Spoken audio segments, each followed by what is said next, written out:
Oke. Nah, dokter, beberapa kasus pasien gawat darurat ini biasanya kan membutuhkan ambulan.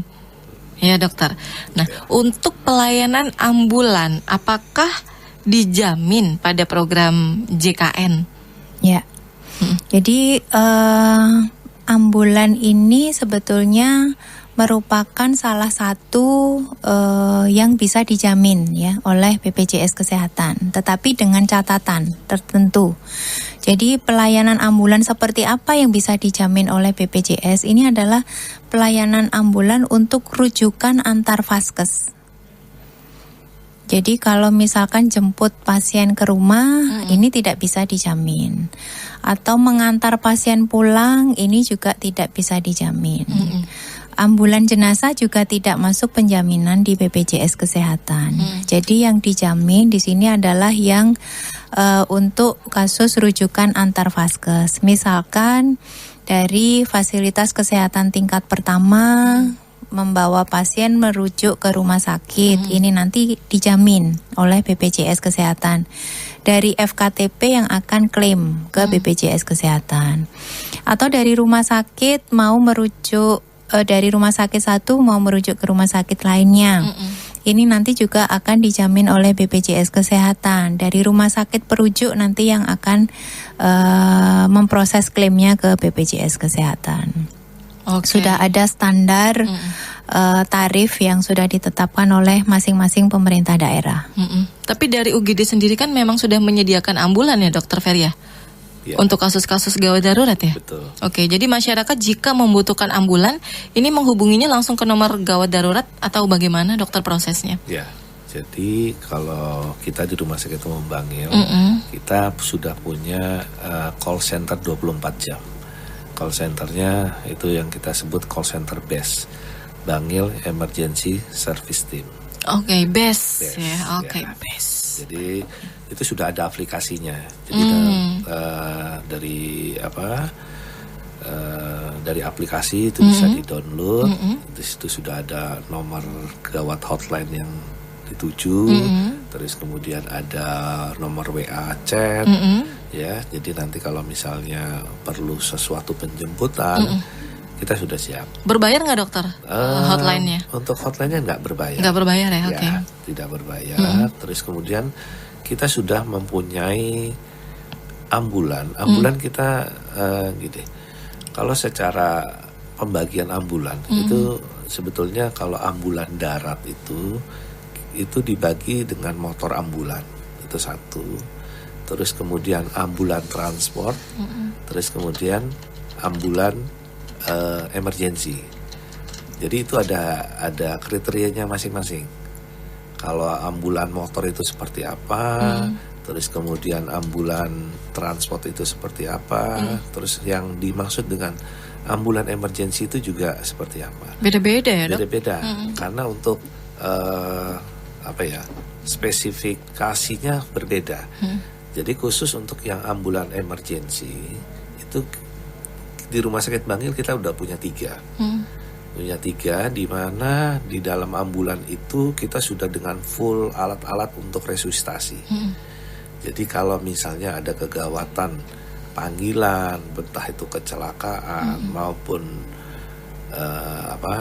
di lingkungan rumah atau sekitar yang mengalami kegawat daruratan, kita bisa mengatasinya di lokasi. Oke. Kalau jaraknya jauh, Dok, kita kan tahu Kabupaten Pasuruan ini luas ya. Tapi membutuhkan ambulan. Betul. Dari RSUD Bangil mungkin wilayah mana begitu. Terus gimana, dokter? Nah, ini juga memang tantangan kita ya, betulnya. Karena Kabupaten Pasuruan ini jangkauannya luas ya. Belum lagi datarannya juga enggak ada pegunungan dan sebagainya. Ada pantai. Ya, disitulah nanti kita memang akan berusaha berkolaborasi dengan Dinas Kesehatan. Itu namanya dengan PSC namanya. Public PSC, Public Service Center. Ya, 119. Nah, harapannya nanti kita bisa membridging mereka untuk bisa menggunakan ambulan puskesmas. Nah, karena di tiap puskesmas kayaknya ada ambulan juga ya dok ya. Ya, Oke. disitulah nanti kita akan membridging bahwa nanti kita bekerja sama untuk membantu penjemputan di mana lokasinya jauh dari kita. Karena kita kalau untuk secara standar operasionalnya kita untuk bisa menjangkau itu paling jauh waktunya itu 20 menit. Oke. Jadi harapannya kita bisa menangani secepat mungkin. Tapi kalau misalnya kita posisi di Rumah Sakit Bangil gitu ya, karena call centernya di sana, ternyata kita mau jemput ke Tosari gitu ya. Iya dokter. Kan Aduh, butuh waktu berapa lama gitu banget. kan ya. Terus pertanyaannya solusinya gimana dong? Okay. Nah, jadi solusinya adalah yaitu tadi kita akan membridging ke Puskesmas Tosari ya. Nah, dari situ nanti kita akan memberikan panduan kegawatannya apa aja. Nanti dia bisa kontak melaporkan ke kita dan kita akan memberikan feedback apa yang harus dilakukan untuk pertama kali seperti itu. Oke, nah ini seputar pembatasan perawatan juga dokter, tadi juga belum ditanyakan nih sama saya nih. Seputar pembatasan perawatan di fasilitas kesehatan yang kerjasama, ini ada batasannya nggak dokter? Untuk pelayanan dari JKN sendiri. Biasanya kan untuk pasien-pasien yang gawat darurat dengan beberapa penyakit tertentu misalnya nih dok ya, jantung dan lain sebagainya itu kan butuh beberapa waktu untuk perawatan ya. Apakah ada jangka waktunya dokter yang dijamin oleh BPJS? Oke. Jadi kalau di BPJS Kesehatan ini tarif yang kita bayarkan ke rumah sakit ini sudah dalam bentuk tarif paket. Artinya sesuai dengan diagnosa yang ditegakkan. Jadi kalau misalkan yang berhubungan dengan kasus-kasus gawat darurat, serangan jantung misalkan ya, ada kodenya, sudah ada kodenya. Kemudian nanti dari hasil groupingnya ini sudah keluar tarifnya. Namanya tarif paket, ini kita tidak melihat dia dirawat 1 hari, 2 hari, atau 10 hari, atau bahkan 1 bulan. Nah, Dokter Ferry ini yang juga pasti paham ya dok ya, kalau pasien-pasien di ICU ini yang butuh perawatan panjang, lama, ya lebih dari, ada yang malah lebih dari 1 bulan, ada juga ya dokter ya. Ini kita tidak ada batasan.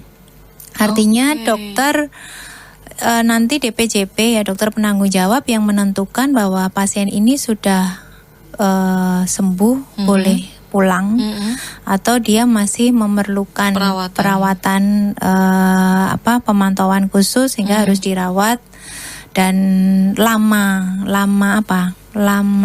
length of stay ya, lama hari rawatnya ini ya tergantung nanti DPJP yang akan menetapkan apakah dia misalkan hari kelima sudah boleh pulang ya pulang. Kalau hari kelima dilihat belum waktunya pulang karena kondisinya masih harus dipantau ya belum dipulangkan. Seperti itu. Dokter, kan beberapa kasus penyakit yang membutuhkan waktu lama seperti kanker ya dokter ya, dan juga mungkin yang di pasien ICU gitu dokter, dengan pengobatan yang obatnya ini kayaknya harganya lumayan begitu ya dokter ya. Nah pertanyaannya, semua obat ini ditanggung juga nggak dokter sama BPJS Kesehatan dokter? Jadi tadi satu, karena kita di sini tarif yang kita gunakan adalah tarif paket ya. Jadi paket di sini sudah include obatnya. Dan obat yang menentukan adalah nanti DPJP. Dia butuh diterapi, berapa item obat, menggunakan jenis obat apa saja. Nah ini sudah include dalam satu paket inasi bijis. Jadi otomatis sesuai dengan advice dokter ya itulah nanti yang kita jamin. Kemudian kalau untuk ada beberapa obat tertentu yang nanti dia di luar paket. Di luar paket inasi bijis yang bisa diklaimkan terpisah, seperti contoh obat kanker atau obat kronis yang nantinya akan ditagihkan terpisah dari tarif paket inasi bijis. Nanti jadi yang menagihkan adalah dari instalasi farmasi sendiri. Jadi intinya sesuai dengan indikasi medis dari advis dokter bahwa obat tersebut memang diperlukan dan tentunya sudah ada di dalam formularium nasional yang sudah ditetapkan oleh Kementerian Kesehatan, maka obat-obatan tersebut akan dijamin oleh BPJS Kesehatan. Berarti ada obat-obatan yang tidak dijamin ya dokter ya pada program JKN ya? Yang tidak dijamin ya yang tidak sesuai dengan formularium nasional. Jadi ya misalkan apa ya, yang memang belum ada apa istilahnya dokter yang diuji itu? HTA ya, ya yang belum ada HTA-nya dari Kementerian Kesehatan. Oke.